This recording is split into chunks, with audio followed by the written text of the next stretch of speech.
하나님 말씀 봅니다. 하나님 말씀 열왕기하 3장 21절에서 27절까지 보겠습니다.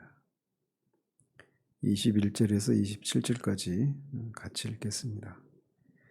모압의 모든 사람은 왕들이 올라와서 자기를 치려한다 함을 듣고 갑옷 입을 만한 자로부터 그 이상이 다 모여 그 경계에 서 있더라.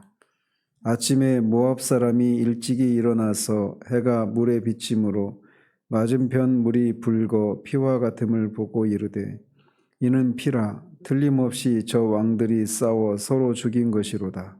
모압 사람들아 이제 노략하러 가자 하고 이스라엘 진에 이르니 이스라엘 사람이 일어나 모압 사람을 쳐서 그들 앞에서 도망하게 하고 그 지경에 들어가며 모압 사람을 치고 그 성읍들을 쳐서 헐고 각기 돌을 던져 모든 좋은 밭에 가득하게 하고 모든 샘을 메우고 모든 좋은 나무를 베고 길 하레셋의 돌들은 남기고 물매꾼이 두루 다니며 치니라.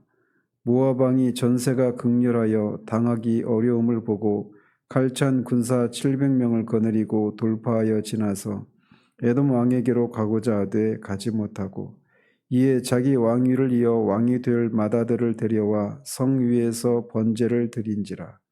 이스라엘에게 크게 경노함이 임하매 그들이 떠나 각기 고국으로 돌아갔더라.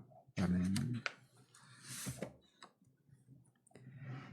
어제는 엘리사의 예언을 통해서 위기에 처했던, 물이 없어서 위기에 처했던 이스라엘 연합군에게 물이 공급되었을 뿐만 아니라 모압에 대한 승리의 예언까지 주어진 장면까지 살펴보았습니다. 오늘은 그 약속대로 모압 군대를 연합군이 대파했지만 결국 수세에 몰린 모압 왕이 자기 아들을 인신제사를 드리는 것을 통해 이스라엘 연합군이 철군하게 되었다라고 하는 내용을 살펴봅니다.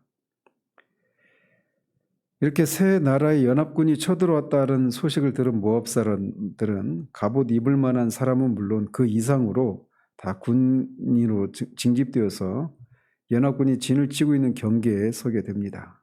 즉 국민 총동원령을 내렸겠죠. 그런데 그렇게 진을 치고 모인 이튿날 아침에 모압 사람이 일찍 일어나서 연합군 진영을 바라보았습니다. 근데 여기서 이 저자는 모압 사람이 아침에 일찍 일어났다라고 말하고 그 바로 앞에도 이스라엘 사람이 아침에 소재 드릴 때 물이 생기지 않습니까? 이제 그 아침을 기준으로 이스라엘에게 그 아침은 생명의 아침이 되고 생명의 물을 공급받는 아침이 되고 모압 사람들은 그 물 때문에 또 멸망을 맞게 되는 그런 아침이라고 하는 것을 이제 이 아침이라고 하는 단어를 사용해서 상반되게 그 상황을 묘사하고 있습니다. 이렇게 아침에 해가 그 물에 비치니까 그게 붉게 비치니까 마치 모압 사람 눈에는 피처럼 보였던 겁니다. 그도 그럴 것이 물이 그 전날까지 물이 없었단 말이죠. 그 골짜기에. 그런데 바람도 안 불어 비도 안 와. 그런데 하룻밤 사이에 물이 그렇게 가득하게 되었기 때문에 모압 사람들은 그게 물이라고는 상상도 못했겠죠. 더더군다나 이 해가 아침에 이제 붉은 빛을 띠기 마련인데 그 해가 비치니까 더욱더 그 핏빛이 이제 진하게 보였고 그래서 그런 생각을 했던 겁니다. 세 왕들이 서로 전쟁이 일어나서 서로를 죽이고 흘린 피가 가득하게 되었다 이렇게 판단을 했던 것입니다. 그도 그럴 것이 이제 두 가지 이유가 있습니다.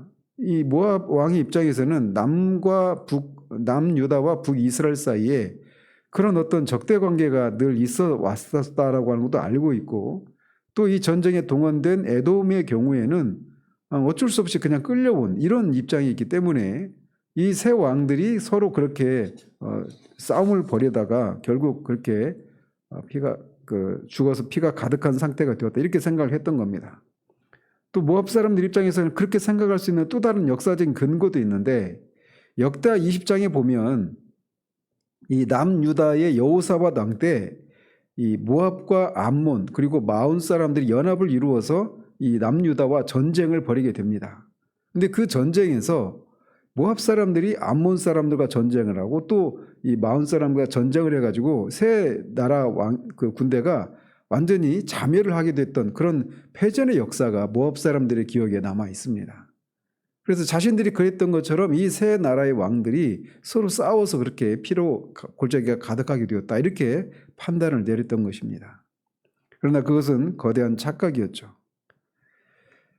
어쨌든 이렇게 판단을 하고 이스라엘 사람들도 그렇게 이 암몬과 모압과 마온 사람 이렇게 표현하기도 하고 세일 사람 이렇게 표현하기도 하는데, 이렇게 전쟁이 벌어졌을 때 가서 보니까 완전히 그냥 살아 남은 사람이 아무도 없어서 그냥 여호사밧 이 남유다가 사흘 동안 그 전리품을 챙겨오느라 바빴습니다.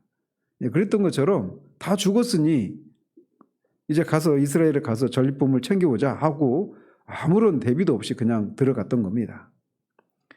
그러자 이스라엘 사람이 일어나서 모압 사람을 치고 그들 앞에서 모압 사람은 도망가게 됩니다.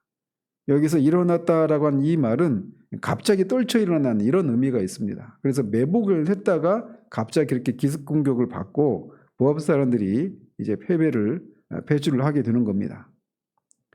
그래서 모압 사람들은 하나님의 계획하신 바에 따라서 패배할 수밖에 없었던 것입니다.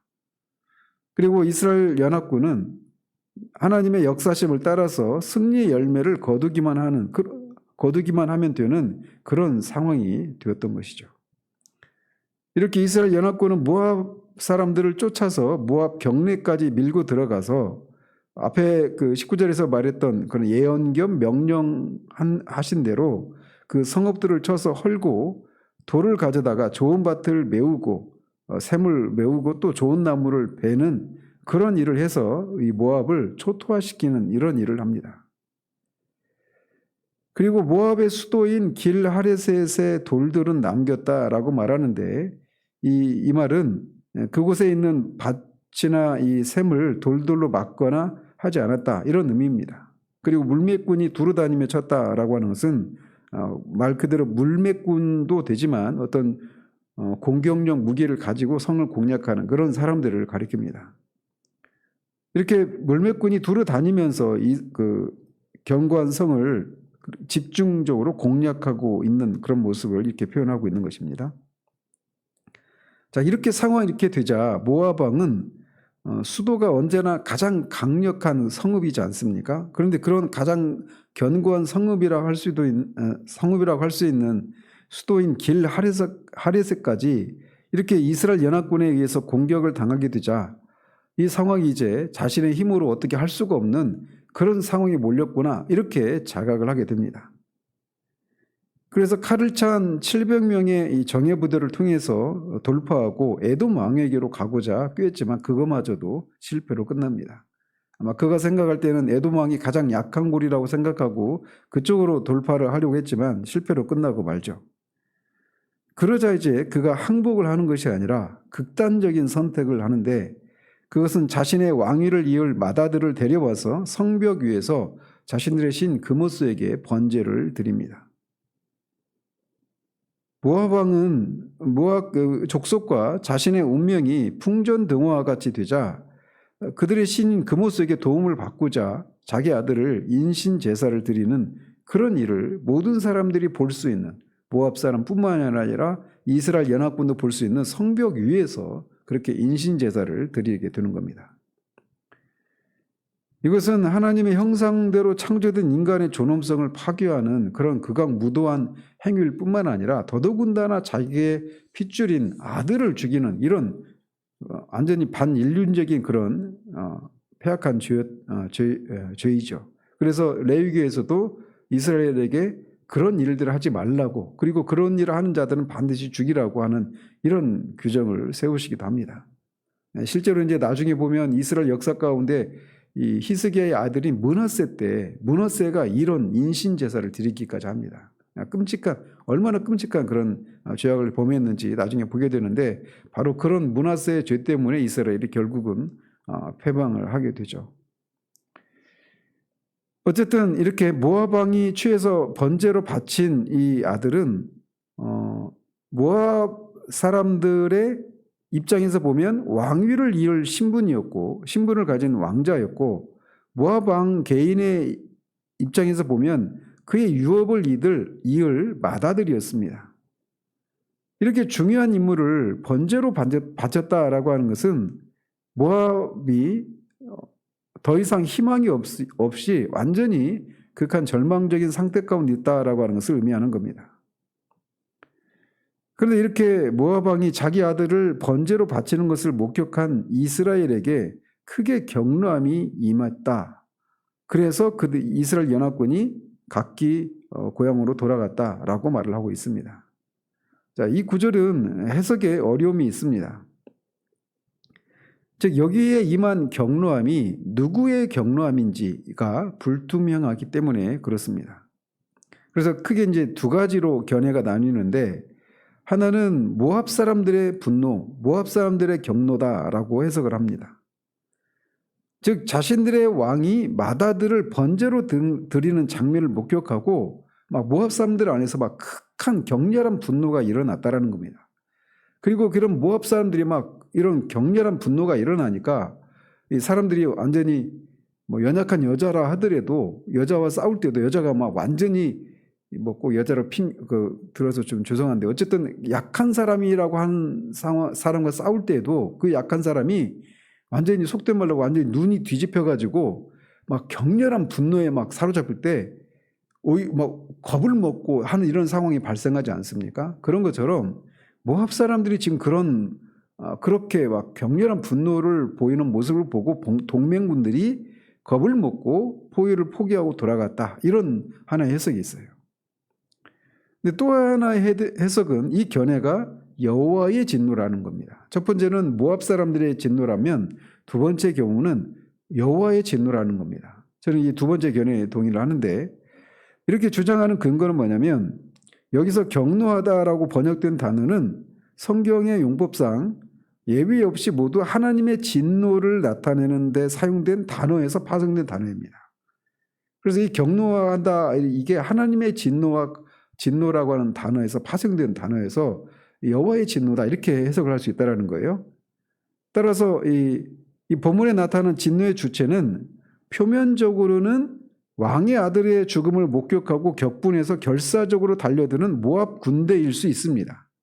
그런데 근본적으로는 이 같은 분노를 이스라엘에게 바라시는 주체가 여호와이시다라는 것입니다. 그래서 이 모압 사람들을 통해서 여호와의 진노가 나타났다, 이런 의미라는 거죠.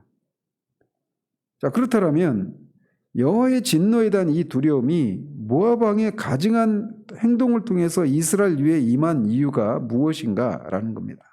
이게 이제 오늘 본문의 핵심인데, 우리가 이 질문에 대한 해답을 얻기 위해서는 이 전쟁이 발생하게 된 원인이 무엇인가를 알아야 됩니다.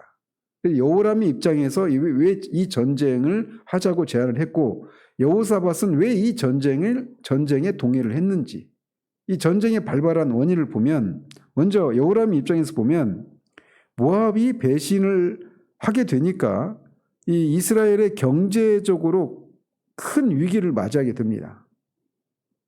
해마다 어마어마한 그런 조공을 바쳤던 모압이 더 이상 이제 조공을 바치지 않고 배반하게 되니까 이것을 타개하기 위해서 전쟁을 벌인 겁니다. 그리고 이 전쟁을 벌일 때 북이스라엘도 여전히 하나님의 이 백성이기 때문에 하나님의 그 통치를 받고 있는 그런 신정국가이기 때문에 이 전쟁을 해야 되는지 어떻게 해야 되는지 이런 것들을 여호와께 물어야 됐었지만 그는 그런 과정을 생략하죠. 그리고 그렇게 전쟁을 그렇게 시작하다가 7일 만에 물이 없는 그런 위기를 만났을 때 그가 이 위기의 책임을 하나님께 돌리죠. 하나님이 우리들을 모아가지고 이 모압 사람들의 손에 우리를 다 죽이려고 한다. 한 번만 그런 것이 아니라 엘리사에게도 가서 똑같이 그렇게 하나님을 향해서 원망을 쏟아내는 이런 죄를 범했단 말이에요. 여호람 입장에서. 그래서 그는 여호람은 전쟁을 시작하고 또 전쟁의 와중에도 그렇게 하나님 앞에 말씀드린 그런 죄를 범한 인물입니다. 이에 비해서 여호사밧은 왜 모압을 정벌하는 이 전쟁에 동의를 했느냐? 이미 앞에서도 한번 언급한 것처럼 역대하 20장에 보면 모압이 암몬 사람과 연합을 이루어서 남유다를 친 적이 있어요. 그래서 여호사밧은 이번 기회에 이 모압을 정벌하는 것을 통해서 정치적인 안정을 꾀하기를 원했던 겁니다. 근데 그 역시 이 전쟁을 해도 되는지 이렇게 묻지 않고 이 전쟁에 동참을 하는 그런 또 우를 범합니다. 역대하 20장에 보면 그렇게 이 암몬과 모압과 마온 사람들이 연합 이루어서 남유다를 칠 때 그때 여호사밧은 철저히 하나님을 의지하고 하나님의 방법대로 그 전쟁에서 손 하나 되지 않고 전쟁에서 승리를 거둔 바가 있습니다. 그런데 이 여호사밧이 이렇게 우상 숭배자인 여호람과 손을 잡고 전쟁을 벌이는 그런 잘못을 한 거예요. 따라서 그런 이 여호람과 여호사밧에 대한 심판의 그들의 죄를 하나님이 다스려야만 하는 이런 내용이 있는 전쟁이었던 겁니다. 그래서 그 전쟁에서 결국은 이스라엘이 승리를 하긴 했지만 패배 같은 승리를 하게 하신 것입니다. 그래서 모압 사람들의 이 분노를 통해서 그것이 여호와의 진노로 이 이스라엘 연합군에게 그렇게 다가왔고 그 결과 그들이 그 성을 완전히 함락을 시키지 못한 채 그리고 여호람 입장에서는 다시 모압이 조공을 바치겠습니다라고 하는 이런 확약을 받고 와야 전쟁의 목적이 성취되는 것 아니겠습니까? 그리고 여호사밧의 입장에서는 모압이 완전히 제압을 당해서 더 이상 어떤 이스라엘이나 남유다를 위협할 수 없는 그런 나라로 전락하는 정치적으로 완전히 제압하는 이것이 전쟁의 궁극적인 승리인데 그것을 완결하지 못한 채 떠나오게 되는 그런 상황이었던 겁니다. 그래서 표면적으로는 승리는 승리인데 패배 같은 그런 승리였던 것입니다. 그런 이유가 뭐냐? 말씀드린 것처럼 그 각각의 왕들의 죄 때문에 그것을 심판하시면서 그러면서도 승리를 얻게 하도록 하시긴 하지만 패배 같은 그런 승리를 얻게 하셨다라고 볼 수가 있는 것입니다. 그래서 이 각기 고국으로 돌아갔다라고 한 이런 표현을 통해서도 이제 그런 뉘앙스를 전달하고 있는 겁니다. 그래서 열왕기 저자는 이스라엘 연합군이 모압에게 객관적으로는 승리를 거두었음에도 불구하고 어쩐지 패배하고 고국으로 돌아간다는 느낌을 던져주고 있는 겁니다. 이런 것을 통해서 우리는 이 신학적으로 매우 중요한 그런 사실을 우리가 이렇게 암시받고 있는데 그건 뭐냐? 하나님이 항상 이스라엘의 편이라고 하는 이런 믿음에 강력한 도전을 제기하고 있다라고 할 수가 있습니다. 물론 하나님은 하나님의 뜻을 따르는 자와 함께 하시고 그를 통해 역사하시고 하나님의 뜻을 수행하는 종들을 보호하기도 하십니다. 그래서 이 2장 전체에서는 엘리사와 여호사밧이 그런 인물이죠. 그럼에도 불구하고 하나님의 백성이라고 하는 이런 신분을 가지고 있다고 해서 그들이 행하는 모든 일에 대해서 하나님이 그냥 무조건적으로 도움의 손길을 펴시고 그들이 원하는 결과를 갖게 하도록 하시지는 않으신다라는 것입니다. 즉, 이 사건을 통해서 열왕기 저자는 인간의 뜻에 의해서 자의적으로 시작된 전쟁, 그리고 모압 왕의 가증한 인신제사와 함께 격노함으로 끝맺음을 한 이 전쟁의 이런 결과를 통해서 하나님께서 하나님의 뜻과 상관없이 행하는 자들에 관해서는 그가 이스라엘에 속한 하나님의 백성이건 아니면 이방에 속한 속한 사람이건 간에 그런 하나님의 뜻과 상관없이 행하는 자들의 그 손을 들어주지 않는다라고 하는 것을 암묵적으로 전달해주고 있는 겁니다. 즉 하나님은 사람의 의도대로 그렇게 조정되고 좌지우지되는 그런 분이 아니시라는 거예요. 그래서 하나님은 예레미야 46장 28절에서도 이렇게 말씀하십니다. 내 종 야곱아, 내가 너와 함께 있나니 두려워하지 말라. 내가 너를 흩었던 그 나라들은 다 멸할지라도 너는 사라지지 아니하리라. 이렇게 약속을 해주십니다. 예레미야 46장이면 이제 남유다마저도 바벨론에 의해서 패망을 하고 포로로 끌려간 상황이에요. 그런데 그런 상황 가운데 있을 때 이제 모압이며 이스라엘 주변에 있는 이방 나라들에 대해서 하나님이 예언을 하시는데 그 나라들이 결국은 심판을 받을 것이다. 이런 예언입니다. 그 주된 내용이. 그러면서 그 주변 나라들은 다 사라질지라도 이스라엘 너희들은 그렇게 포로로 끌려가고 완전히 이제 주권이 사라진 이 너희들은 그래도 끝까지 살아남을 것이다. 사라지지 않을 것이다. 왜? 내가 그렇게 할 것이니까. 이렇게 약속해 주십니다. 그러면서도 뭘 덧붙이시냐면 내가 너를 법도대로 징계할 것이요 결코 무죄한 자로 여기지 아니하리라. 이렇게 말씀하십니다. 그래서 하나님이 이스라엘 백성들을 그들의 죄악 때문에 그렇게 바벨론의 포로로 끌려갔지만 그들을 하나님이 끝까지 보호하시고 사라지지 않도록 해주시겠다. 그렇지만 그렇다고 해서 너희들이 지은 죄에 대해서 내가 죄를 짓지 않은 것처럼 그렇게 하시지 않고 그 법도대로 하나님의 법도대로 너희들을 징계할 것이다. 이렇게 말씀하시는 거예요.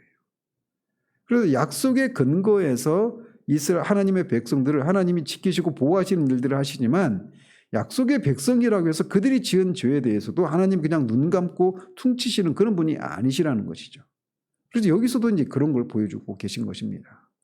그래서 승리처럼 보이지만 사실은 패배한 것처럼 부끄러움으로 두려움으로 그렇게 다시 각기 고국으로 돌아가야 되는 이런 결말을 맺게 된 원인이 바로 거기에 있다는 것입니다.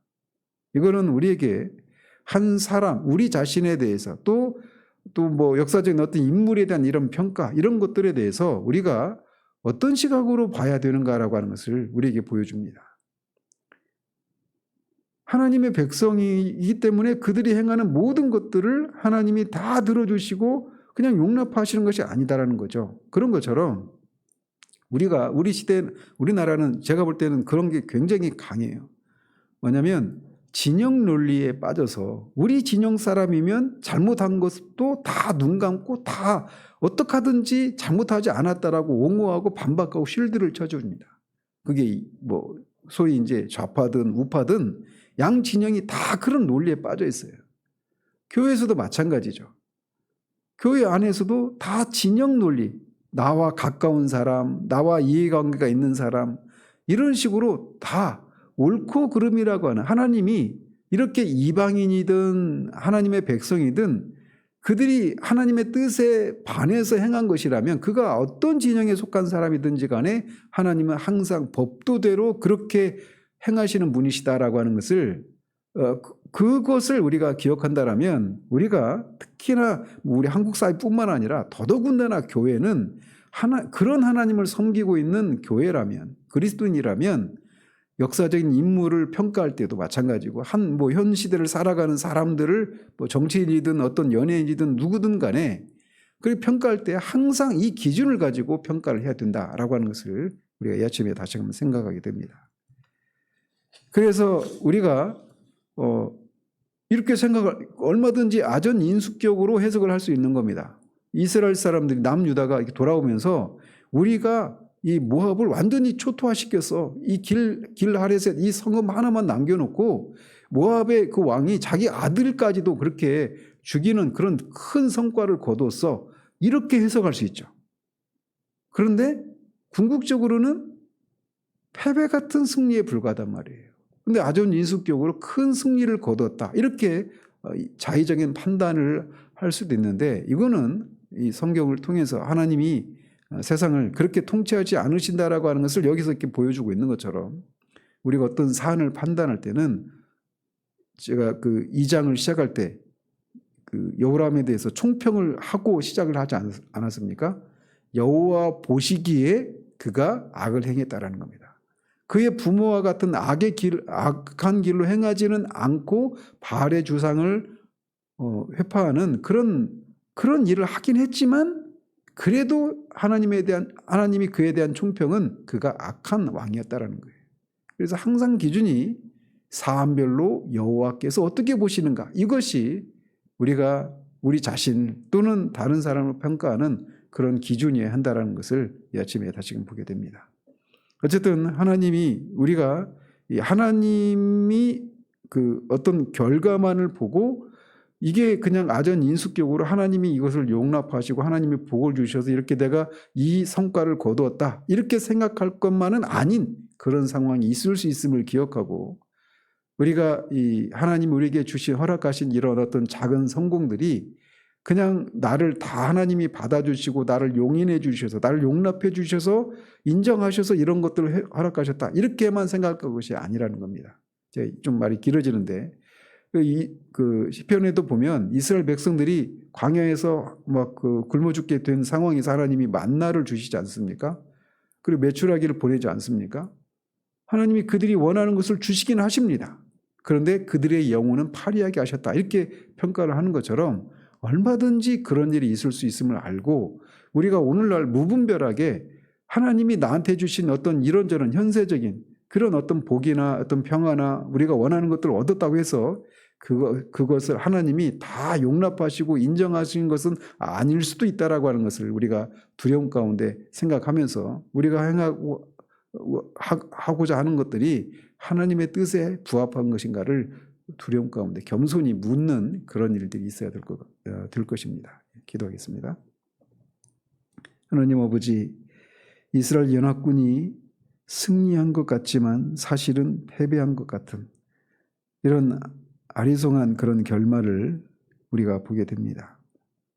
그 하나님의 섭리 가운데 여호람이 그 모압을 쳐서 조공을 다시 바치겠다라고 하는 화격을 받는 것이 그가 생각하는 궁극적인 승리인데 거기에 미치지도 못했고, 여호사밧이 생각했던 승리는 모압이 완전히 황복을 하고 더 이상 그렇게 위협이 되지 않는 그런 상황까지 다다라야 되는 것이 그가 생각했던 승리였음에도 불구하고 거기까지는 미치지 못한 그런 결말을 우리가 보게 됩니다. 그래서 겉으로 보면 승리한 것 같지만 사실은 패배한 그런 상황을 통해서 하나님께서 어떤 분이신가라고 하는 것을 우리가 이 아침에 살펴보게 됩니다. 하나님은 결코 하나님의 편에 서 있다라고 하는 사람들이 행하는 그 모든 것에 대해서 다 받아주시고 다 인정하시는 분이 아니심을 우리가 이 패배 같은 승리를 거둔 이 장면을 통해 다시금 기억하고, 두려움으로 우리가 행하고 있는 것들이 우리에게 주어진 결론이 하나님이 나를 인정하셔서 그렇게 허락하셨다고만 생각하지 않을 수 있는 상황이 있음을 기억하는 그런 우리들 될 수 있도록 도우시길 원합니다. 예수 그리스도 이름으로 기도합니다. 아멘.